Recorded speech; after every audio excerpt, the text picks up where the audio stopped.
you're going to find people that really know you, and you're going to find fulfillment in that. It's going to be icky. It's going to be a process, but it is going to be worth it.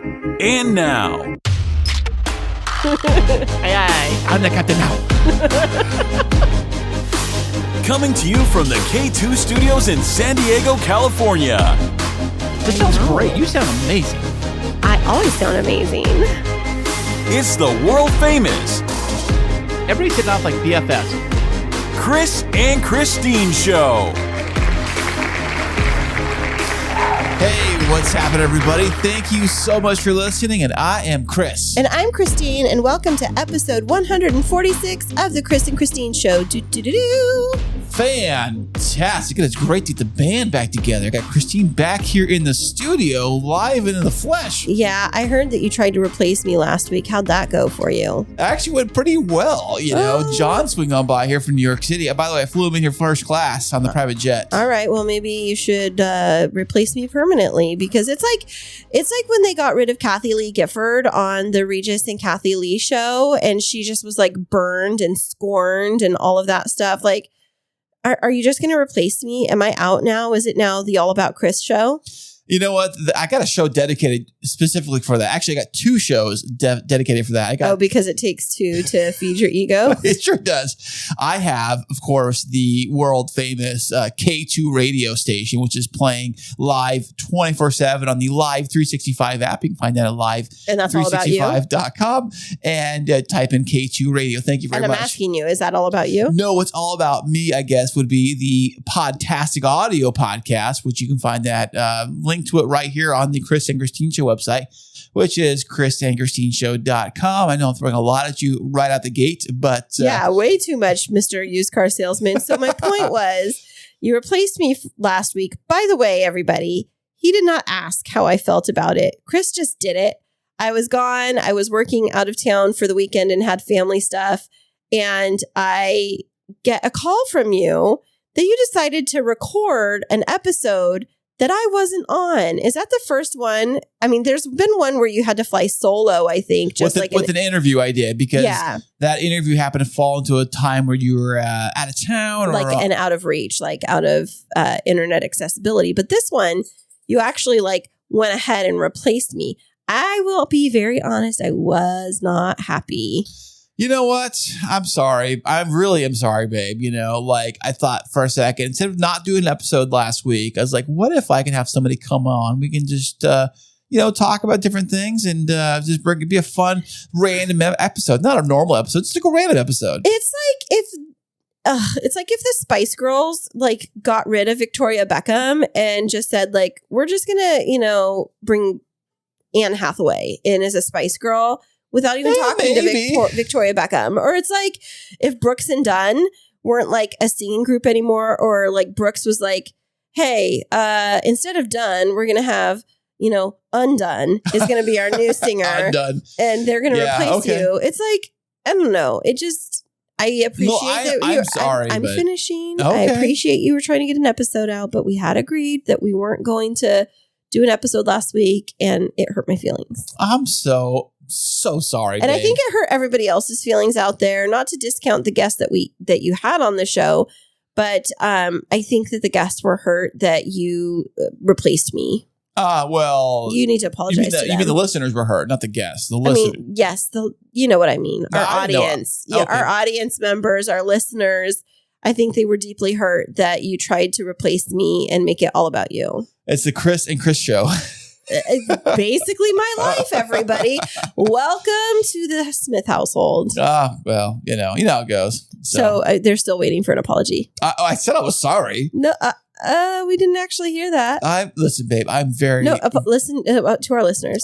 Okay, everybody, ladies and gentlemen of the audience and the jury of the world, I am sorry that Kristine was not available. What? That is not an apology. It's not that I wasn't available.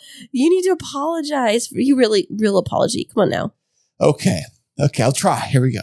That's so difficult sometimes. This is what I live through, everybody. I am so sorry, babe, that I did not have that I tried to put an episode out without you. Thank you. I didn't keep you in the loop of what was going on. I am so sorry. We all accept your apology, all 1 million of us. We appreciate it. Thank you. That means so much weight has been lifted off my shoulders. Thank you so much. We appreciate that. I am now trying to grab our puppy. If you haven't heard, Clover the podcasting puppy is in the studio and she's decided to chew on something that I don't know what it is, but you might hear her wandering around because she is our favorite little podcast mascot. She is a podcasting mascot of the Kris and Kristine show. She actually wears a little jingle bell and says Kris and Kristine show. No, it and doesn't. she actually has her own little iPhone, and her favorite podcast is the Kris and Kristine show. She told me. You know what we need to do is we need to change our Kris and Kristine show our logo for the show and have a little puppy on there now too. Oh, we totally can do that. You know, yeah. Hey, I don't know if you ever updated the new iPhone update that came out like last week, I think it was, but one of the coolest new features of the new iPhone update is in your Photos app is that if you click on a photo, you could actually like crop out, like really clean, like crop out the image of the person or dog or whatever it is you want to crop out. And I've only noticed this only works with Instagram stories, but if you're building an Instagram story, like say you have your backdrop, your main image you put in there, you can now insert other images on top of it and it looks very clean. Well, clean as it can be for an iPhone kind of job, but you can easily put Clover, crop her out of whatever and put her into any image you want. Oh, wow. I didn't know that. Well, Clover the podcasting puppy, I would like to make her into an emoji. We have our cute little Bitmojis, but I needed a little dog emoji. Well, that's probably an app for that. I'm sure you can figure that stuff out. You're pretty good at that stuff. A Petmoji. Petmoji Clover. So how has your week been? I know that you were gone for 2 weeks off the podcast. So where have you been, babe? I wasn't gone for 2 weeks. Yes, I was gone for 1. You were gone for 2 full weeks on the podcast. How was I gone for 2 full weeks? Because this week and then the week that you were off and the week before that. I think you need help counting, but so how I am is just busy, keeping busy with work and with weddings. I mean, it's in the middle of San Diego's peak post-summer wedding season. Why is now like the busy time for weddings here anyways? Because our weather is really nice and not everybody likes to get married in the dead of summer when it's super hot. And so September, October, November is like peak wedding. Because it's still sunny enough to where, like, when does the real, like, hardcore rain start happening? You can get rain any time of year, really. But most of it, I think, is like March and April. But November's got some showers, too, a little bit. You're playing with fire. You're playing with fire in November. You book a wedding. I don't think so. I mean, it's just really nice. And it's always, like, our busiest seasons in San Diego for weddings. But I've been busy. I've had weddings and wedding stuff every weekend. And this coming week is no exception. I have 2 weddings coming up. And it's just a super busy time of year. And I've just been really busy with keeping up with all of my clients and then doing my consulting work. And I just keep saying and a lot. I don't know. I've just been, keeping grinding, basically. That's it. Well, it's so good to have you back. I mean, we all love you having back. And Clover here is in the room with us. And Clover here says, hello, Mom. I miss you so much. I want you here. Yeah, she loves me so much. Don't pull on her. Kris, you just choked her. Oh my gosh. She's like, those are a choke. It's a love hug. Yeah, all right. Well, how's your week been going? It's been very busy. I'm going to pass Clover over to you here. Clover's over here now. Yeah, all right. Clover's with our favorite person. She loves you more than she loves me, I think. All right. She tells me all the time. Every time I come home, like I look at Clover, because I'm going to check on Clover. And I see her. She's like, what? Oh, Dad's home? Oh, okay. Here's the person that feeds me. Great. But when you come home, it's like trumpets and roses and the big parade. And she gets super excited. It's like that thing out of every little Disney fairy tale movie. I think it's Cinderella when they get married at the very end and they have like sparkles and fireworks and all kinds of stuff thrown in the air. They got a big wedding. It's a big celebration. That's what goes through her head every time you walk in the door. Well, but not good. me. At least for somebody in my life. Thank you. Well, how's your week been going? It's been going really well. Podtastic Audio actually recorded 2 interviews back to back. Well, same week, I guess. Back to back interviews with 2 big names in podcasting. Oh, really? Who are they? Do I know them? Maybe. I will tune in and find out. I can't give away all my secrets now. All right. But the first episode, it's actually out right now. It's with another podcaster that helps podcasters podcast like I do. And he's making a ton of money doing it. So he also was big into real estate too. He owns a bunch of real estate, like millions of dollars of real estate. Wow. And we're talking about that. And that was on the most recent episode as you hear this, of Podtastic Audio. And the next guest I have on is a big name in the podcasting space. He actually created something called Pod News, which is a dedicated like website dedicated on daily podcasting news for the industry. Okay. More of the industry, like nuts and bolts industry type of stuff.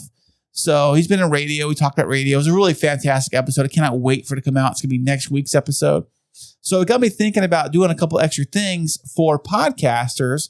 And I was thinking because people always ask me hey, Kris, why aren't you coaching anybody to podcast? Why aren't people always ask you that? Like what kind of people? Other podcasters, of course, they've always said, hey, your advice is always so great. I've always been number one. I don't like to brag that much. People say that to you?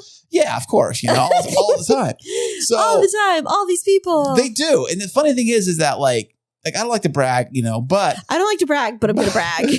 But Podtastic Audio has been ranked number one for 5 weeks running, and on Good Pods, right? Yeah, it's been dancing around number one spot under the classification for education and under courses. So wow. my podcast is considered an educational course, I guess. I didn't think about that. That's pretty cool. Did you ever think you'd be a teacher?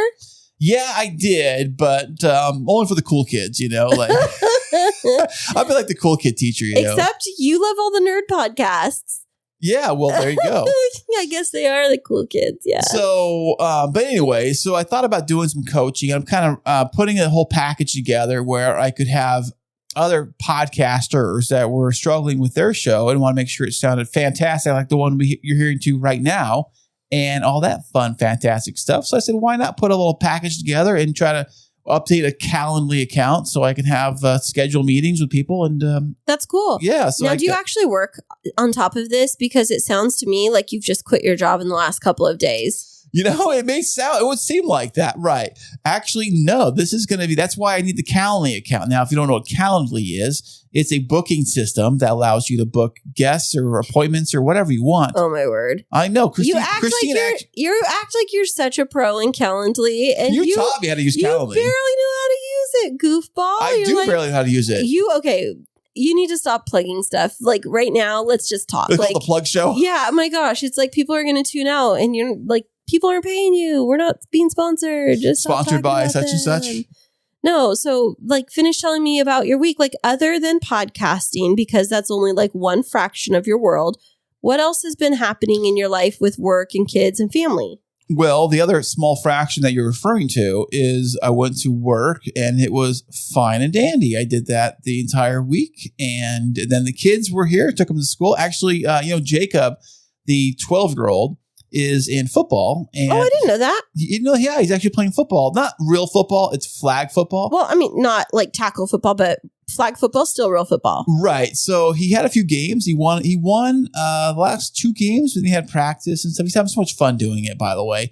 And it's kind of it's fun watching him play because it's all flag football and they don't play. Oh, did you go see him? No, I had some video that was shot and sent my way. Okay. So anyways, they run across the field. Their field is diagonal. It's not the entire length of the football field. It's a crosswise. Oh, okay. So it's much shorter. I don't know how many downs they do or how many how it all works, but they don't kick field goals. I heard they just run across and do touchdowns. That's awesome. What position is he playing? I think he said he's playing wide receiver. Oh, he'd be really good at that. Yeah, but they also play both sides. So when they do play, it's both defender and offense. So it's not like they've got a whole defense team or an offense team. It's all, they play both, right? So he's super excited because he caught a couple interceptions. That's amazing. And I asked him, do you run it back for a pick six? He said, no. What's a pick six? A pick six is when it gets picked off by the defender and run back for a touchdown, which is 6 points. Oh. Pick six. Oh, well, I would have just said, did you catch it and run it for a touchdown? Instead of a you pick 2 Panera combo. Okay. So anyways, he's super excited doing that. He loves doing that stuff. Yeah, that sounds great. He's not so much into basketball like he was. And Mason, I asked him yesterday, I said, hey, because he used to love soccer. And now he's not much into soccer anymore. Now he wants to play baseball and maybe some football. But he's like, soccer's boring. Nobody likes soccer anymore. Dude, you used to love soccer. Are you kidding me? Oh, you're so good. Kids grow up and they get into different things. But right now he's into Pokemon. Yeah. Yeah, I did take him over to this new shop at the mall yesterday, and it's just like it's called Stacks or something. Stacks, like stacks of cards or something like that. Okay. It's all like collectible like cards. We're talking like baseball cards, football cards, and a whole section of Pokemon cards. And there were some cards in there worth so much money. Like they had them behind the glass, you know. They had some Pokemon cards that were like I think they were a couple $1,000s a piece. That's so crazy. For a piece of cardboard. I know. Yeah, well, I mean, I guess people have collected baseball cards for years, but those are like real humans with real accomplishments. And wait a second, you're saying Pokemon is not a real person?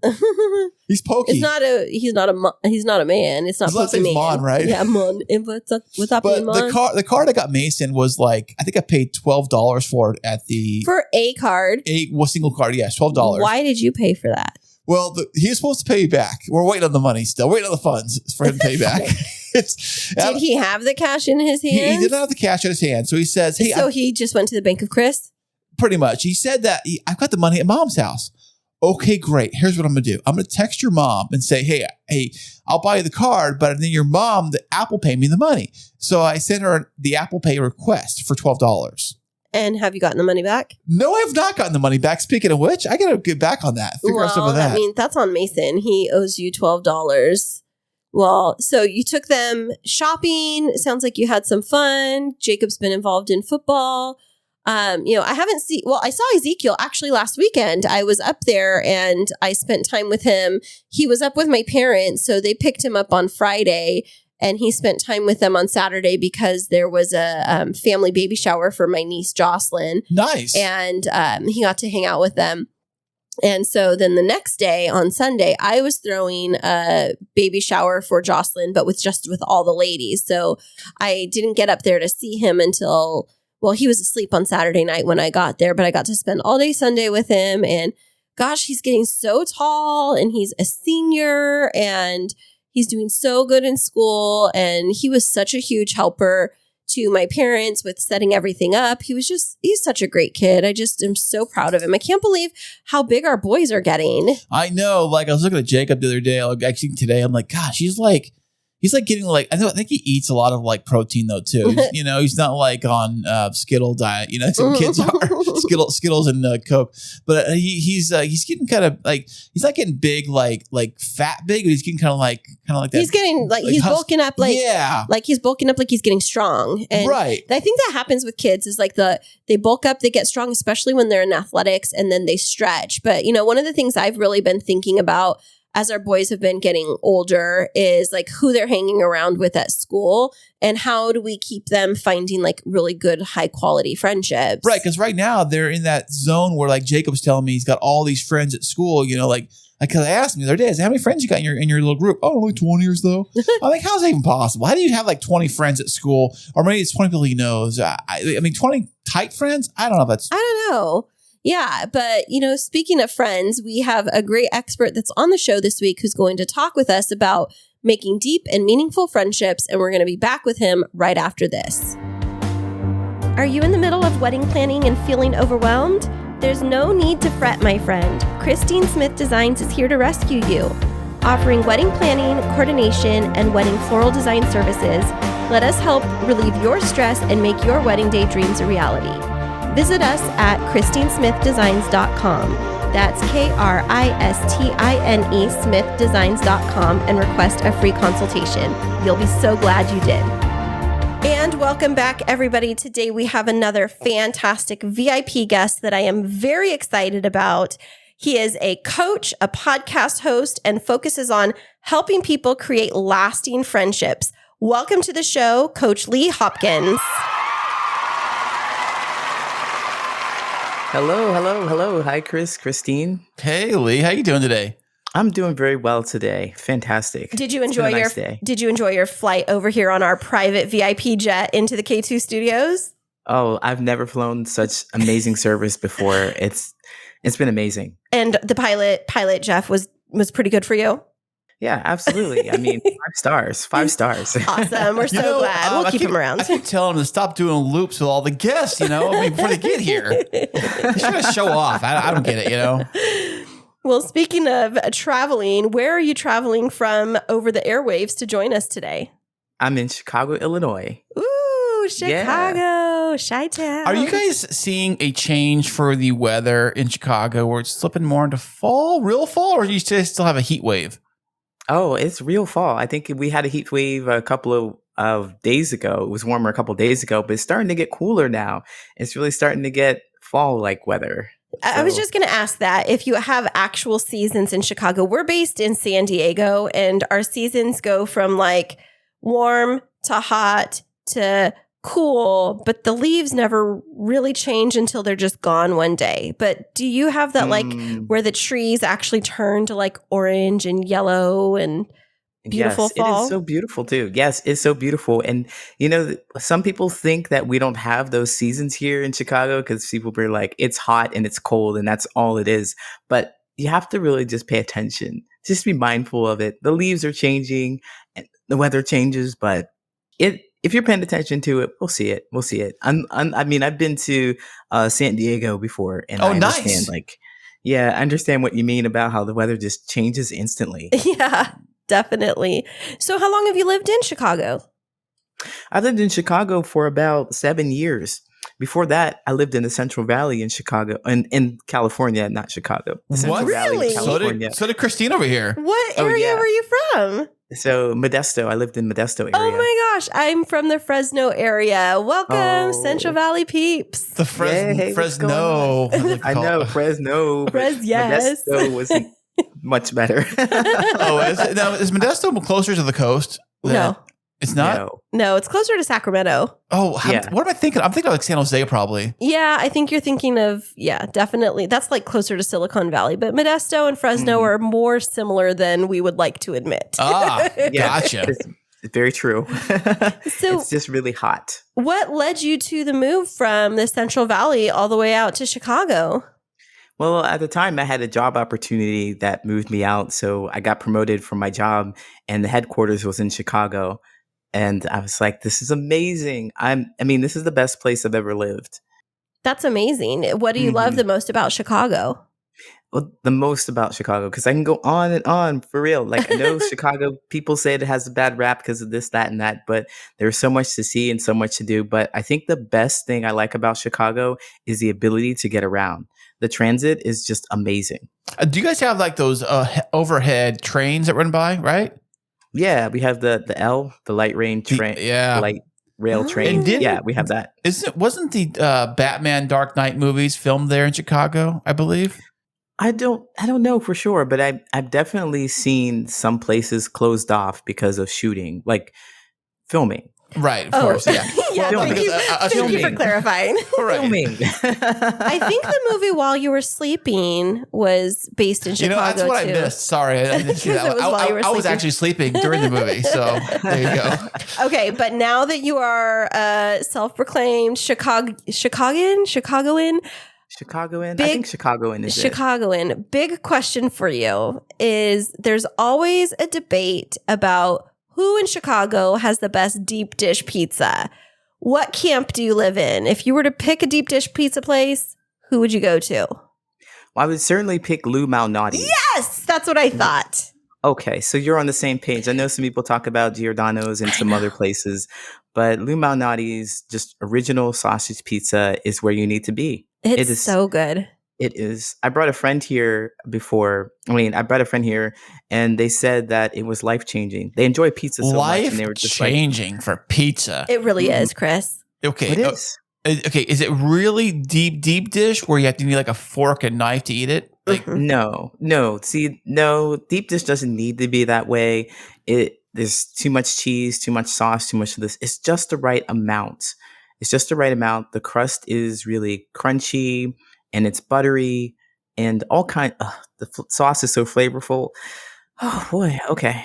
I'm hot and bothered over here. Yeah, you're gonna have to get some Lou Malnati's. I heard that they now ship internationally, and I was actually thinking about possible? It's like I think it's like on dry ice, or not internationally. Sorry, okay. Within the country, cross nationally. That delivery driver's getting one hell of a tip. Let me tell you, if he's got to drive that far. No, I think that it comes like frozen, and then you have to bake it. But I don't know. I had Lou Malnati's one time when I was in Chicago, and I was hooked ever since. And I dream of the day when I'll be able to come back and have some Lou Malnati's deep dish pizza. Yes, it is wonderful. So definitely highly recommend that pizza. Do you have any other favorite things that you enjoy doing in Chicago other than the transportation and deep dish? Oh, yeah. Chicago has really great, a great view of the lake. And so I do like to go by the lake, and I don't live too far from it. I live about 15 minutes away from it. So I can go to the lake, and there's a nice path or a nice trail to walk down. People are exercising around it all the time. So there's lots of nature and stuff. There's some interesting drum circles that happen, which is really cool to see a bunch of people, different cultures and fun things. So I really just like to absorb the scenery. And that's my favorite thing to do in Chicago. Like people watch, right? Kind of just like see what they're doing. Yeah, there's a lot of places. I always say that if you ever go to a Disney theme park, talk about People watching. Yes, because you get like that, or maybe a casino. Because casinos, they don't judge. Casinos, they've got all walks of life coming to a casino. Old, young, it doesn't matter. I mean, because everybody, gambling is gambling, and I guess the same thing too with Disney. But those Disney people, they've got like tattoos across their arms of everything. I mean, Disney tats are crazy. You must be different kind of people watching in Chicago. Yeah. So people are people everywhere, I think. Yeah. Well, it sounds like it's a really great city to live in. Now, do you live right inside of the city or in the suburbs? Oh, I wouldn't dare say I lived in Chicago if I lived in the suburbs. Is that like underlining a rule that if you have to live like inside the city limits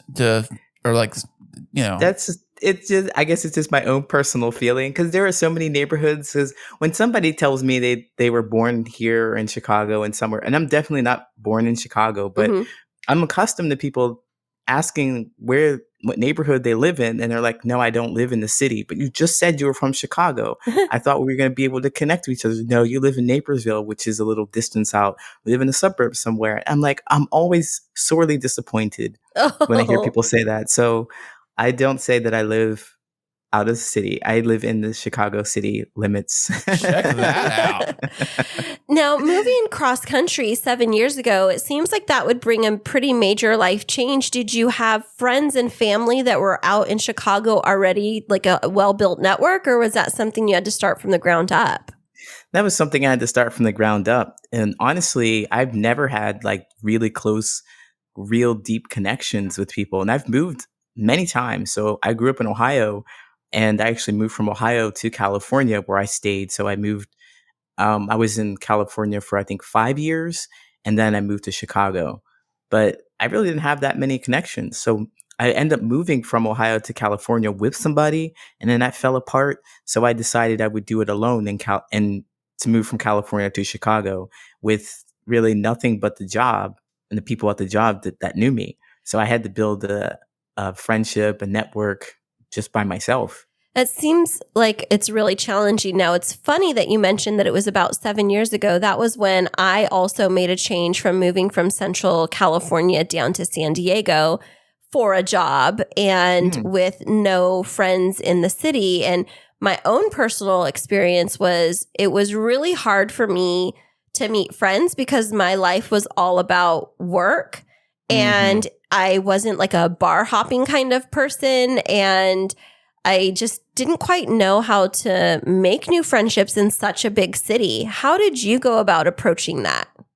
Wow. Well, I stumbled just as you did initially, because everything was about work, and I was hoping to make connections with people at work. But it turned out that my job wasn't in the city of Chicago when I moved to Chicago.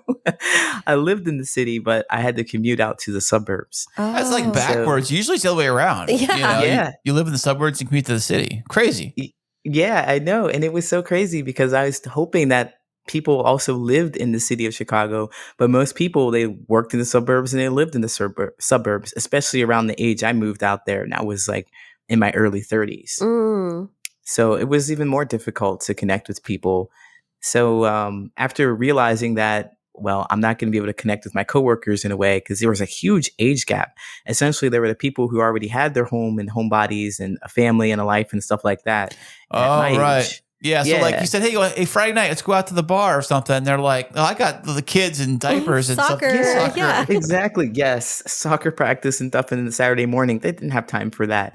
And then there's other people, the other group were the ones who just graduated from college. And they're like, yeah, let's go to the bar on Thursday night. And let's go on Friday night and on Saturday night. And Monday. What are you doing for brunch?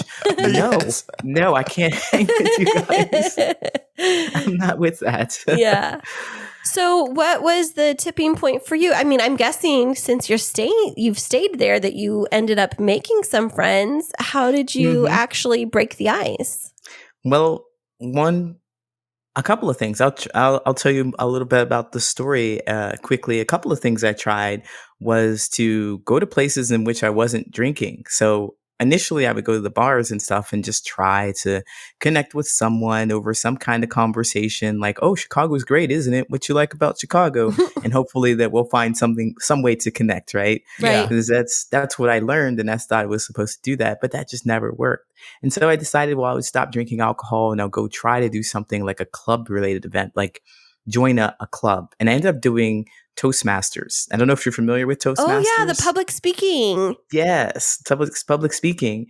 And I decided that I would just be everywhere with it. I enjoyed it so much that public speaking, there's like different chapters or different clubs throughout the city. There has to be more than 100. So I set this goal for myself to visit 100 clubs within a year. Because it's in Chicago, so there are so many here and there and everywhere. Wow, and I can't believe there's 100 Toastmasters clubs in Chicago metro area. That's crazy. Yeah, there's so much more. So it was just amazing. And I set my goal to do that because I'm going to meet somebody with the same kind of, idea, the mindset, right? Everybody likes public speaking. We'll have a place to connect. And Toastmasters has like, if you visit one club, you visited them all because essentially they have like the same kind of setup. Everybody claps for everybody, greetings and stuff like that. And so I felt at home with every club, but I still just couldn't connect with the people because outside of the club, I really didn't know them and I couldn't get that friendship created. So although people knew me, they didn't really know me. So right here, I figured, well, there's something that needs to change in this. And, I ended up dating somebody who told me I needed to go to counseling because I was the problem. Oh, wow. Yeah, they told me, and I believed them because I had no sense of my own self. And that was the key. So I learned to be more mindful of myself in this process of finding friendships. And that was the thing that I needed to really make friendships. So I was wandering around from, let's say, Ohio to California to finally Chicago and wandering around in the second largest city and not being able to find a friend, someone to connect with. Well, the common denominator is me. And it was the lack of sense of self. That's what they always say. They say the common denominator is you. I mean, I've been told it myself too. It's me. You ever seen these I'm on TikTok a whole lot, and I saw this video where someone like looks at themselves or looks at their friend and they say, oh, I found the problem to all of my problems. And they look at a mirror and it's like, oh, it's me. Wow. It's like, yeah, that was my epiphany. So I had that. And so I started to learn more about what I wanted to do, like what I really enjoyed. Because I discovered in therapy that, well, I was just a person who was a blank template. I would show up at places and not really have any opinions or thoughts about anything. And that was because I didn't want to be rejected. That makes a lot of sense. Yeah. And so I realized that I was a people pleaser and nobody likes people pleasers. That really, I've discovered that. What's that? You're saying people don't like being pleased? Like people pleasers? They don't like people pleasers. So what do you mean by that exactly? Like, why would somebody not like somebody else that would want to please them? You know what I'm saying? Because, well, the people pleasers, essentially, I believe that they have a mindset, or I'm going to speak from my experience. I had a mindset in which I really didn't care about what I was giving the other person to make them happy. I was just trying not to be disliked. So if they told me that they wanted a specific action from me and I was unable to do it, then I would be frustrated and I'd be angry. But if it was something that I was able to do, I'd be more than happy to do it. So they wouldn't know what kind of person they were getting from me. And also, if they asked me for something particular, specific, that they say, hey, I want to do this. And if it was not in my capabilities, then I wouldn't. So they wouldn't be pleased in the first place. It wasn't about what they wanted. It was about me giving them something that I hoped that they wouldn't reject me for. Does that make sense? Yeah, totally. So is this something that had followed you your entire life? Like as long as you floated back to remember your friendships? Absolutely. Absolutely. So it sounds like, I mean, if that's the case, because I think of in environments where I find myself shifting into that people pleaser role, I don't feel fulfilled in those relationships. I feel like I'm showing up, I'm saying what needs to be said, and then kind of like walking on eggshells so that everybody likes me, but then also feeling not truly seen or heard, and then getting frustrated about that. But then, like you're saying, it's really comes back to you because you haven't allowed people to know you. So is that something that you can empathize with? Exactly it. I mean, you have captured my entire experience right there in those sentences, because that's exactly what I was doing. I just wasn't aware that I was doing that. I was just so afraid of being rejected. But I believe the cosmic joke is that I felt like I was doing everything to have people around me so I wouldn't be alone. But essentially, I was alone because I didn't give anybody anything to know about me. And so just discovering that about myself was huge. So then I had to go on the journey of learning more about myself and what I wanted and what I wanted to do. And a lot of people talk about self-discovery, and that's it. That's why we need it. That's why we need it. So in that self-discovery, because when I'm thinking back of those moments when I've like shifted into that people pleaser role, what I think goes through my head is like, if I was to analyze my own self-talk, it's I'm weird. Like people aren't going to get my weird. And they're going to find out that I'm so weird. Amen, sister. And they're going to find out that I'm so weird that they're just going to not want to be around me. So it's easier for me if I go along with X, Y, and Z so that I'm accepted, so that I don't risk the rejection because people think I'm too weird. Like, was that kind of your self-talk, or what was going through your head? Okay. Absolutely. I laugh because I'm like, you are saying the words, you are in my head. Yes. You're saying the exact same words, because we have that sensation. It's like somebody's going to not like me, and I just can't have that. And we all go through this. This is what I discovered, that we all go through something like that. It might be that whatever it is too complex and you have to explain it to them, and you're frustrated because you have to explain it to them. You're going to look weird because you like this thing and they don't like it and they don't understand it, and you don't want to talk about it. You'd rather not even go through the process of opening your mouth to explain anything to them because you have to go through this whole rigmarole. Wouldn't it just be easier if somebody just understood what you were saying? But these people aren't it. Right. And I'm too afraid to figure out where to find those people that will actually like me. Yeah, absolutely. And it seems like there's another side of that too. There's those that think that they're too weird, but then there's the other group of individuals who may have endured a lot of trauma or heavy stuff in their life, and they think, I'm too much. My baggage is too much for anybody else. So it's easier for me to keep things shallow and surface level so that I don't have to let you know. It was in this movie called One Fine Day. It was George Clooney and Michelle Pfeiffer, and they talk about their deep, dark chocolate layer. Like, it's too much. My deep, dark chocolate layer is so deep that, like, I can't let anybody else see it unless they also have a deep, dark chocolate layer, but I have to figure out if they have it or not. And it becomes these, like, surface types of friendships where you don't go deep. And did you find that also had a role to play? Right. I believe that is absolute truth. I think that we have to go through that process, though. And even though there's trauma there, what I discovered is that everyone's not entitled to see that deep, dark chocolate layer. Everyone doesn't get to see it because not everybody has the emotional capacity to handle that. No, not everybody can hold space for how intense that is. They don't have the feels or the skills to know that.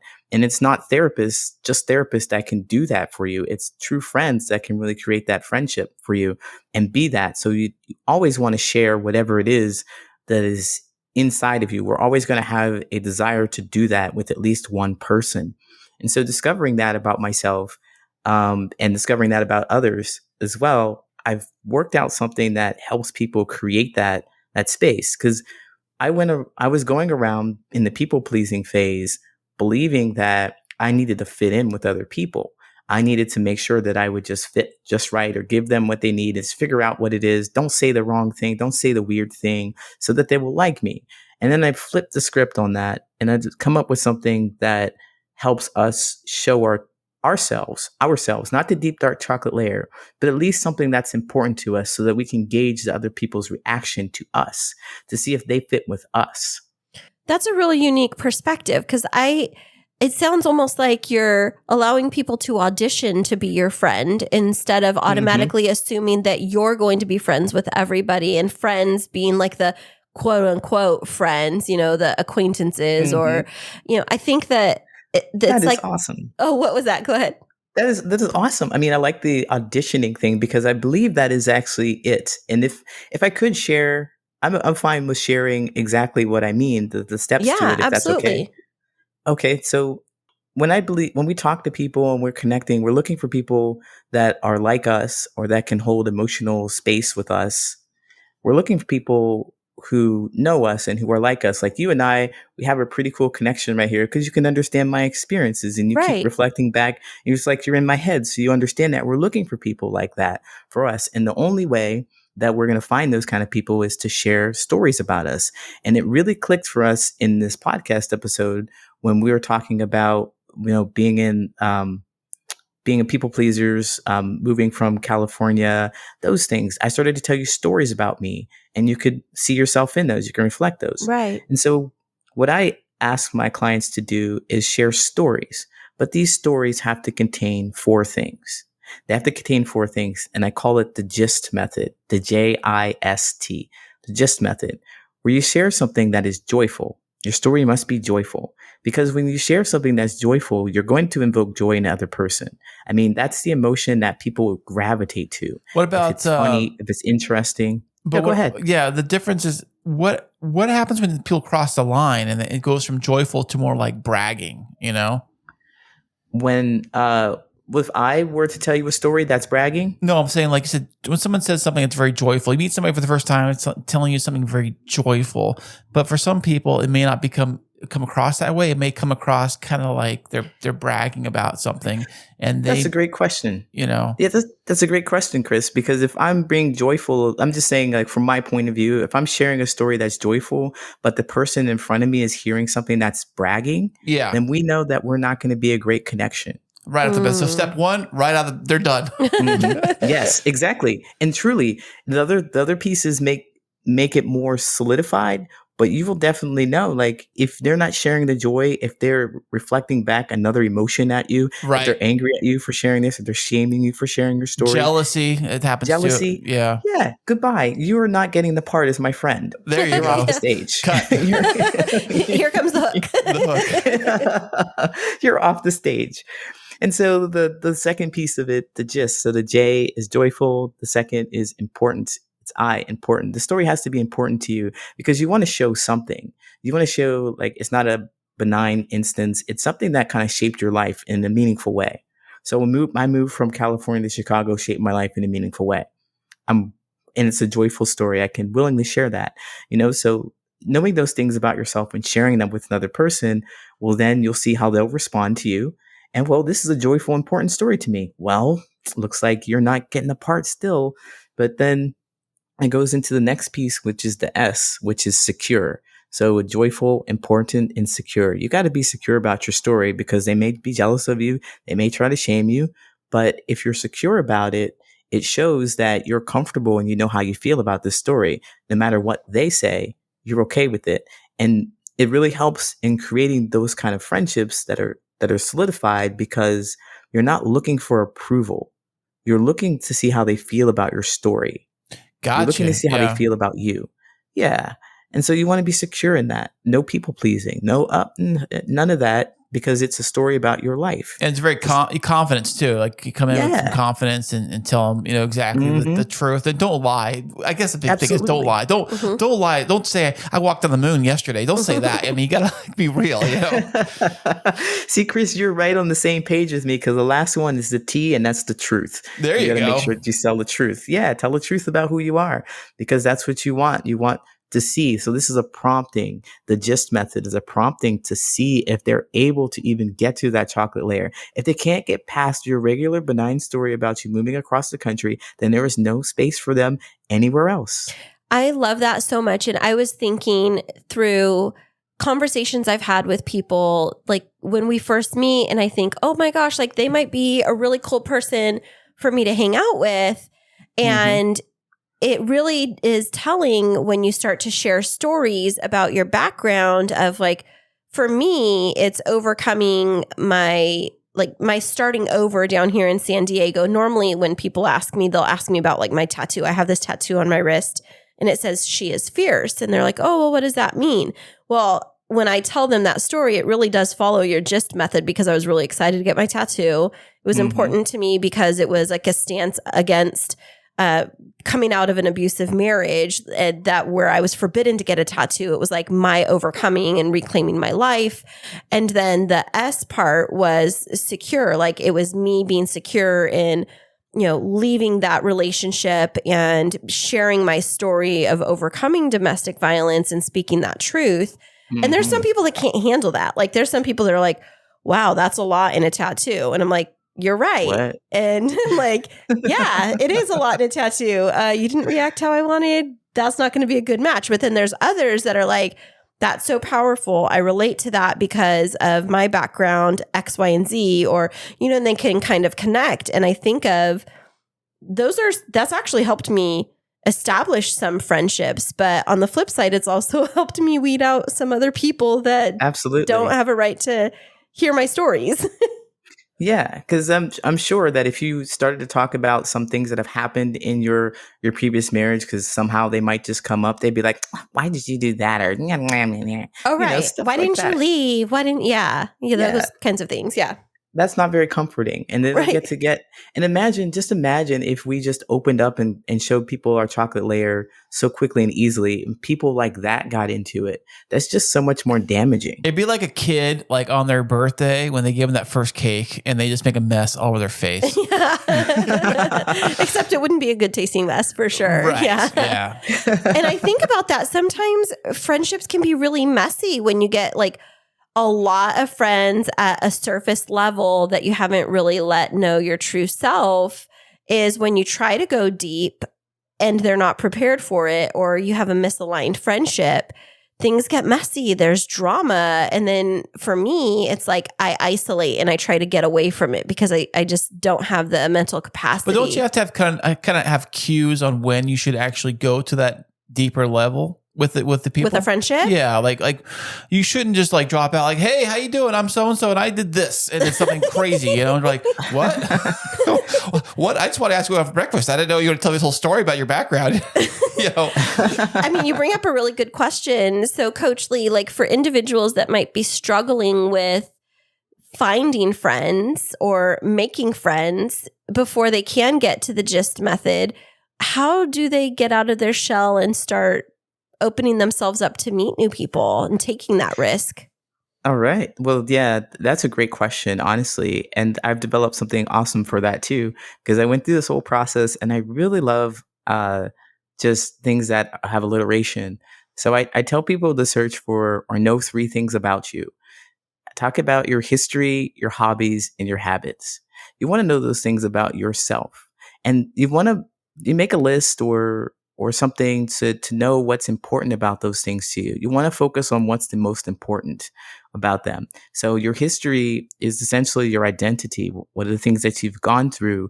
How do you identify? Like you asked me what my pronouns were, things like that. You want to know what those things are, and you want to be in spaces in which you can talk about those places.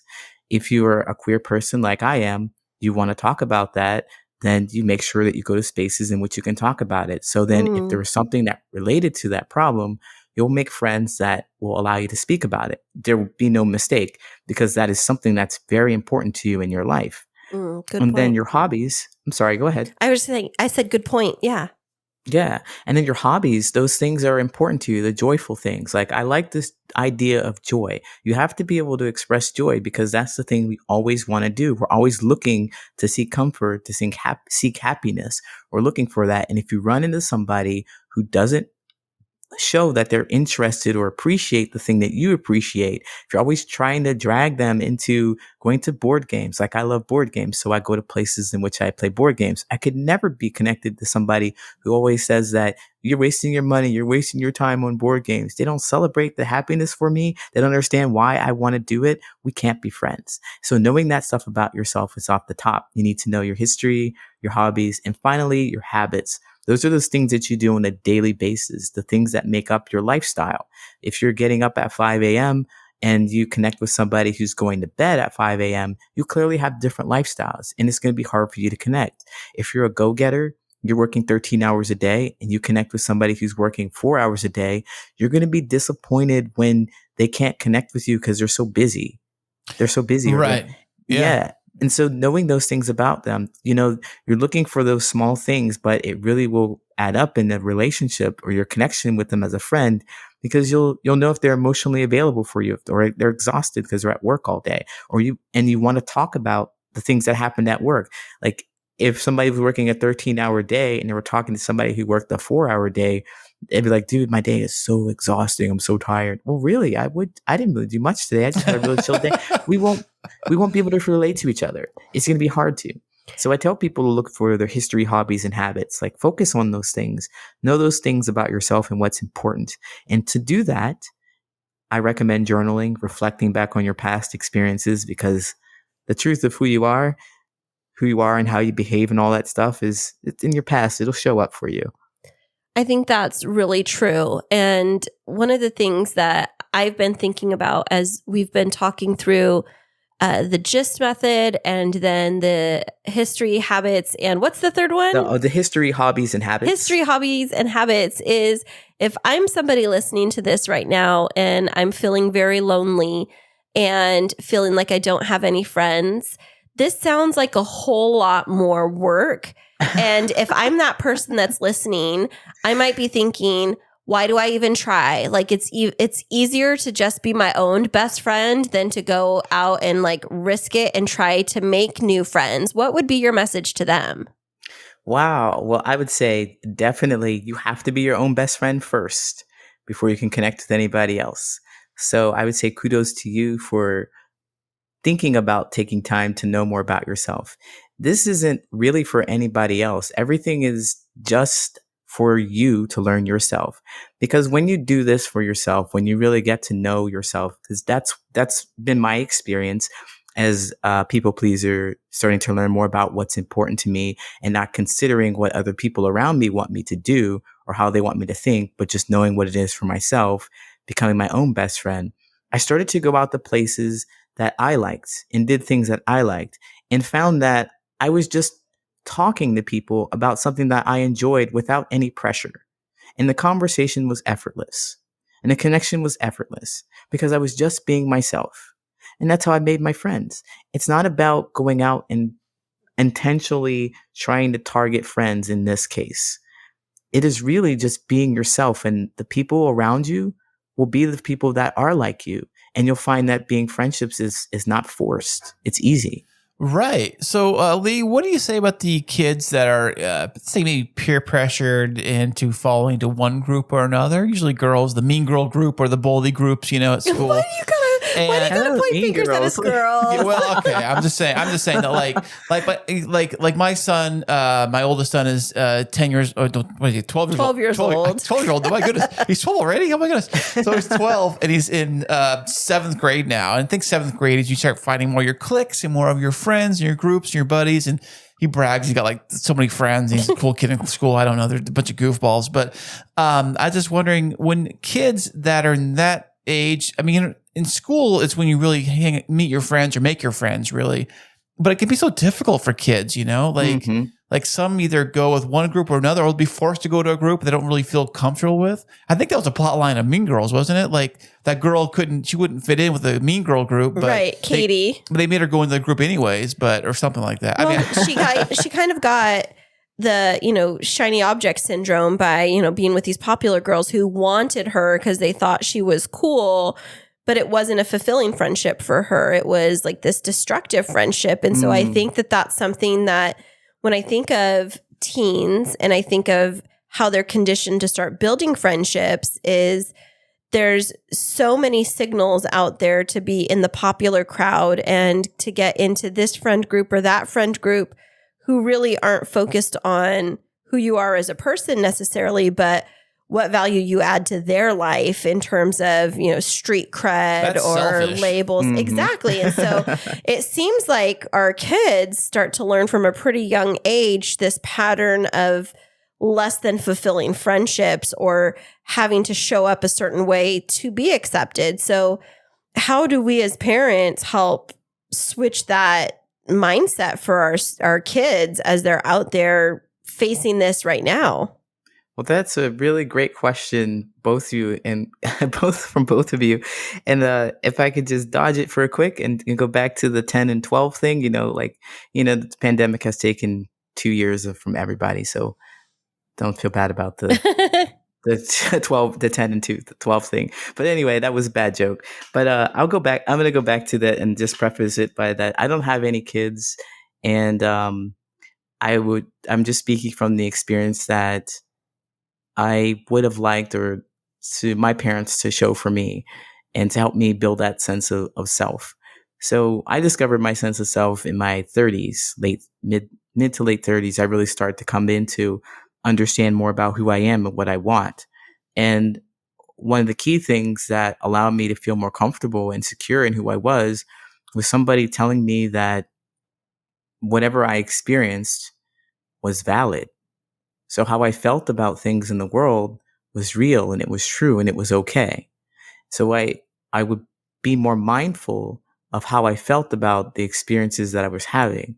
So for example, if people were saying that everything is right and I'm saying it's wrong, I would be conditioned to follow the crowd because no one has told me ever that what I'm feeling is wrong and it's okay. And it's okay to feel that way. Right. So going against the grain or going against the group, I wouldn't be able to stand a chance because everybody said this is right. So I need to do that right thing, even though inside it didn't feel that way. So if the group is saying we need to go this way, we need to do this thing, but personally I don't feel that way, I never developed the skill to say no. I didn't have the language. I didn't have the awareness that it was even possible. So I think what our parents could do for us is to tell us, to listen to us, and to help us put words to the feelings that we have about the situations that we describe to them. So if I describe I don't want to be with these people, or I don't like what they're doing, then how does it make you feel when you do these things? Mm-hmm. Because it's just to give ourselves awareness that, we're betraying ourselves. We're not doing the thing that really feels genuine and good to us. And because we're doing that, we're showing up as a fake person to these people. They're not going to be our real friends. We're not going to be happy. But we won't know that until we discover how we feel about the situation. So, I think that's super wise. And I'm listening as you're talking. I don't know if I know for a fact, I didn't have that awareness that I needed to be my own best friend as I was growing up. mhm. And so I would easily compromise on things that, I mean, you literally just, I had a light bulb moment where you're talking about betraying yourself. Well, things that betrayed my own values and the way that I was raised and what I knew was right and wrong. And in the pit of my stomach, I would do things that I felt like, I know this isn't right. And in my head, I know this isn't right. And this doesn't feel good. But the reward is going to be acceptance from my peers. Absolutely. And I would get new friends from it, or I would get to solidify friendships or finally be into the quote unquote in crowd when I walk away from it, that whatever that situation was. And I did it. I'm still not accepted. And on top of that, I don't feel good about myself. And so then it just makes you feel more and more lonely and isolated and rejected and like a failure.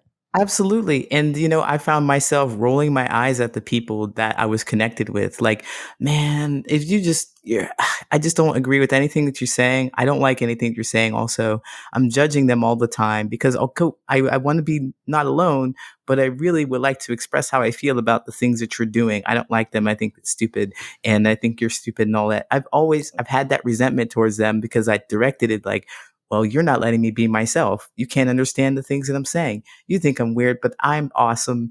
But I'm not going to tell you that because I'm afraid that you're not going to think I'm awesome. Right. And I bet it gets even harder if it's like, say, a coworker that you may see on a regular basis who has those kind of like, you're trying to connect with your coworker, like you're saying, but then you're like, gosh, like, like you're with them so long throughout the day, and you kind of want to tell somebody else the things you don't like about that person.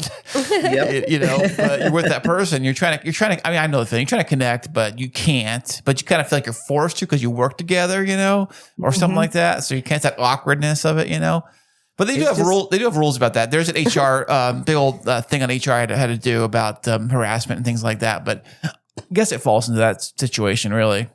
Yeah, it's just it's so like it betrays your values essentially, and you don't value the things that you're doing. So you're just like, oh, this is not me, but I'm here because I believe I need to be because somebody has told me that it's worth it to be around these people, and somehow I believe it, and so you do. Yeah. It's so funny. As you've been talking, I've been floating through like my memories of friendship growing up. And I remember this one instance. You're going to get a kick out of this. I remember I was in 8th grade and I had this friend. We had been friends since like 3rd or 4th grade. But in middle school, my mom told me that I was falling in with a bad crowd and that she didn't like a bad crowd. Yeah, she didn't like the person that I was. Girls. Well, she didn't like the person that I was becoming when I was around them. So she started to come to my school to do parent patrol, which is they'd actually give her a walkie-talkie. That's gotta be the cool. You gotta be the cool kid if your mom does parent patrol. But you've got to listen to the story. I mean, there's more to it. So first of all, that's a dedicated mom to be like, you're not being your best form of yourself, and I'm going to see who you're hanging out with, and we're going to put a stop to this. But of that crowd that I was hanging out with, that I was just going along with whatever they were doing, there was this friend who I'd known since, we'd been in Girl Scouts together all growing up. And I remember one day at lunch in 8th grade, she confronted me, and it was our whole group of friends. There was like these 5 girls. They were kind of like gothic emo. And she's like, I don't know if we want you to hang out with us anymore. And I was like, what did I do? And she's like, you're so fake. And I was like, what do you mean I'm so fake? And she's like, you don't even, like, you just go along with everything. You don't have an opinion. Like, you don't even think for yourself. Like, we want you to be who you really are. And I was like, well, if I'm that person, she might not fit in with you. Cause I like who I really was like this very conservative church girl. And like here they were into like the Doors music and like talking about the movie Dazed and Confused. I love that movie, by the way. Yeah. So like that's that's how outside of my norm I was. And I remember that moment. And it was funny because my mom was on parent patrol that day. And she looked at me and she was like, Kristine, like my mom did. And she's like, Kristine, because she knew I was hanging out with the kids I shouldn't. And I just walked away. And I didn't really hang out with that group ever again. But it was like that realization of, oh my gosh, I am being so fake right now. And this is so far different from who I am. But we just get into these patterns of trying to find connection wherever we can and trying to find acceptance wherever sometimes it seems easiest. And I don't know if those patterns change when we're adults, that we just... I don't think so. I think when you're good adults, you start to like, it starts to become more of like, what can me hanging out with you benefit me? Like, oh, you got a cool boat? Oh, I like boats. But that's using people. I'm free Saturday. Yeah. You're going to say, oh, okay. Or we just kind of limit ourselves to our spouse becoming, our other best friend, which is definitely great, or our partner, significant other. But also Go Yeah, ahead. you need somebody in your life to talk about your spouse to.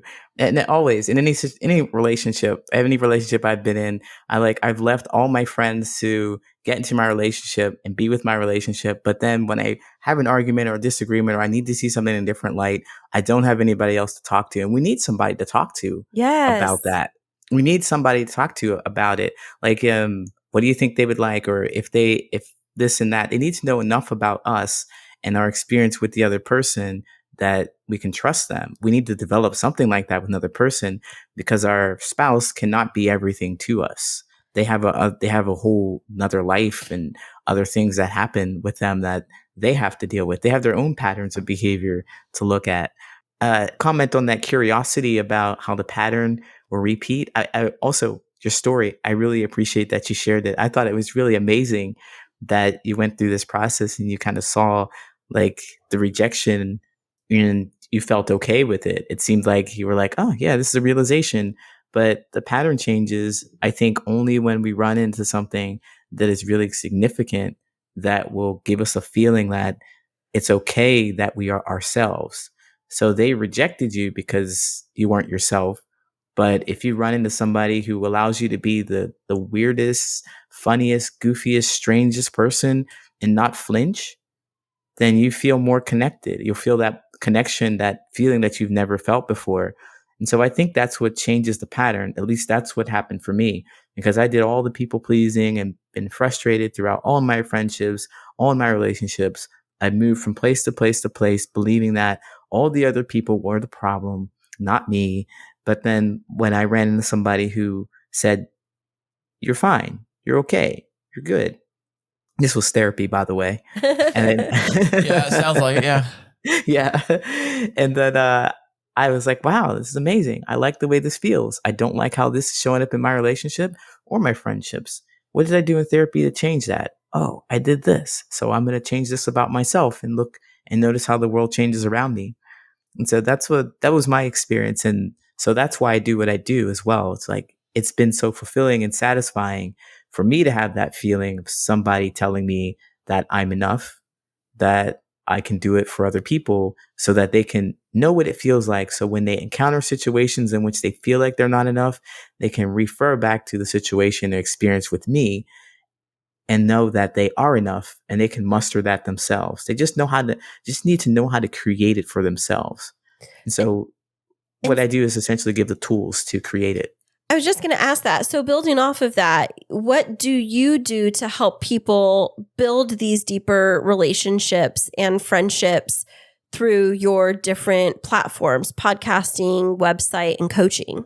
Well, I definitely share stories about me and my experience, just like you did, because we want to be related in our experiences. Like, you got to know that I've had these experiences and I felt the same way you have. And here's some of the tools that I did. So I share my story in my podcast. I talk about some experiences that I've had, like fights with my girlfriend or friends, and some things I tried to do to develop friendships that didn't work and what I learned from those so that you can all learn from my experience.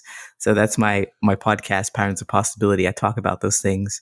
And then when I coach people, I listen to their stories and basically I tell them that they are valid. They're right about however they feel about anything because they are. I can't tell them about I can't change how they felt. They can just express that. And I reflect back how they felt about it so that they know what they are feeling is real and genuine and true to themselves. So they take that real, genuine, true to themselves feeling, whatever value it is that they discovered about themselves. And they're like, yeah, this is me. I'm comfortable with it.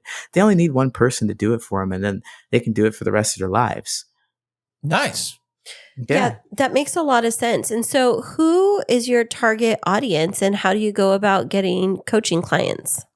Well, my target audience is the 25 to 40-year-old and usually male gamers. But Why do you say gamers specifically? I mean, gamers. Well, because online, like video game gamers or others. Absolutely. Okay. Yeah, absolutely. Because it's so easy to get caught up in the lack of control that we feel about the world that will sink into trying to play in a game that gives us a sense of control and power and connection to people when it's not really genuine. We don't get Really? to express our full selves. I had We no don't get to idea. express our full selves. I Sorry. had no idea that those were connected like that. Like a gamer. Yeah, it blows my mind. Yeah. Oh, yeah, because that's what I did. That's what I Okay. did. So you're reflecting on it. I get it now. Yeah. I'm reflecting on it, but also I see that a lot. To answer Kristine's question about where do I go, I look at Reddit quite a bit, and I see there's a healthy gamer Reddit subthread, and I kind of scroll through there, and there's a lot of young men who are talking about how they really have no direction. They play games a whole lot. They don't know how to connect with women. I'm not a coach for dating or anything, but just connection in general. You need to find your sense of self before you can connect with anybody. So there are so many people talking about how they're addicted to games and their feelings, expressing their feelings. A lot of people describe a scenario where they're asking for help and advice, and the kind of help and advice they get are from people who are having the same problem. So I look at that and I think, well, there's nobody to provide any kind of clarity for them. It's like the They're getting blind lead the blind, huh? Exactly. Right off the proverbial cliff there. But yeah, and so I see that and I'm just like, wow, and I relate to those experiences too, because I felt that way. I felt like nobody was interested in me. I had no direction. I couldn't talk to anybody. I felt like people didn't like me. And if you go there yourself and you scroll through, you can see tons and tons of people that feel that same way. And they believe that they're alone. And they're not alone, because there's so many people who are having the same experience in the first place. But I help out with that. I help relate to them and help them realize that they have more control over their life than they believe. That sounds like it's such life affirming work for you. I would think that if I was in that space, that while it would kind of stretch you to like learn and grow in helping to empower others, that it might be very rewarding to see others turn a corner and being able to build these deep lasting connections that they haven't been able to for maybe their entire adult life. Yes. You hit the nail on the head right again. I'm so happy. I feel like you really understand me very well. Well, she and I feel is seen and heard. Dr. Kristine over here. She's Dr. Kristine. Yeah, I feel like she really sees and hears me. This is exactly what I do for other people. I'm lightening up because you get me. So yes. It's because we're supposed to be besties, Coach Lee. It was just meant to be. You had me at jet ride. So building off of what you've shared about how you empower others and how you work alongside different individuals, for our listeners that are out there that this might have piqued their curiosity or be tugging at their heart because they know it's an area where they can stretch and grow, where can they find out more about your services and your strengths that they can tap into? Absolutely. You can find me at patternsofpossibility.com. I have a 30-day friendship challenge, and I also have a free guide to making friendships. Essentially, it's called journal prompts. So I talked about how we talk about our stories, we talk about ourselves in order to get to know other people. So the journal prompts, there's 50 journal prompts, and it includes what connection is, definitions and stuff for connection, and of course the gist method explained, so you don't have to wonder what it means, but it'll help you put those stories that you know about yourself, reflecting on your experiences, in a format that you can share with other people. So you can find that at my website, patternsofpossibility.com, and I'm on all social media. I'm on TikTok, YouTube, Instagram, Facebook, Twitter. I'm out there, and of course Reddit. Yeah. Nice. Awesome. So, Coach Lee, before we wrap up, I just was wondering if you have any words of wisdom that you would like to impart with our listeners about either getting to know themselves better or making friendships that last. Oh, okay. Yeah, I would really like to encourage you to know that your experience of feeling alone is not unique. You've just heard two people here talk about their experiences feeling like no one wanted to know us.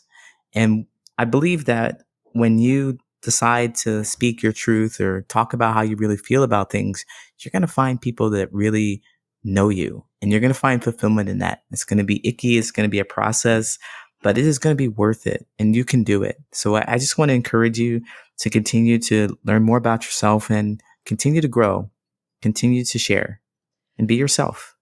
Well, Oh, thank wonderful. you so much, Coach Lee. These are definite words of wisdom, and I know that they're going to have a great impact on our listeners. And so, listeners, definitely check out our show notes from today to find out more about Coach Lee and his services, as well as his podcast and his coaching.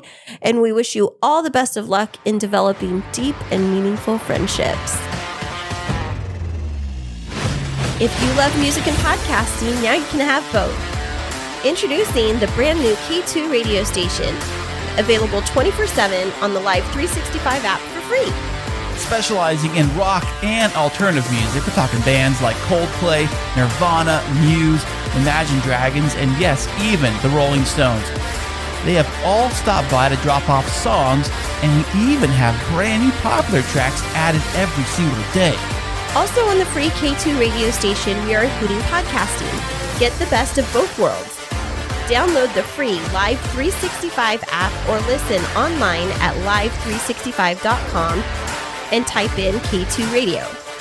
Yeah, I really love talking with Coach Lee today. I think that was just a really fun time, and not just hearing about his experience in Chicago, but thinking through how I developed friendships, and it actually made me think a lot about you. Oh, really? Do explain now. Clover and I are curious to know. Well, first of all, it made me think of you because you always tell me that you're your own best friend. I am. So that's what I've already got. Step one already done, taken care of. Thank you. Yeah, well, you might have done that, but the next step is actually making other friends. Well, you know what? Sometimes you just can't get past step one.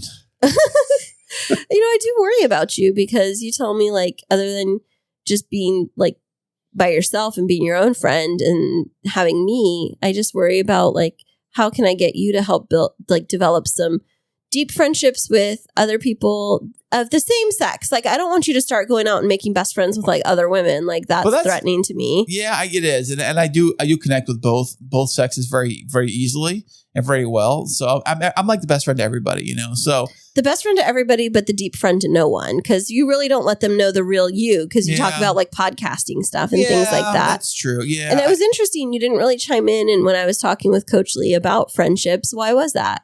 You were just going, and I didn't want to, steal your thunder. Or did you just not want to be vulnerable? That's probably most of it, really. Like I do like to hide a lot of my inner, self. I guess I don't try to I guess the deep dark me. It really I keep your deep chocolate layer. Yes, my deep. It's not chocolate. It's more like lava, not like chocolate lava, but like real lava.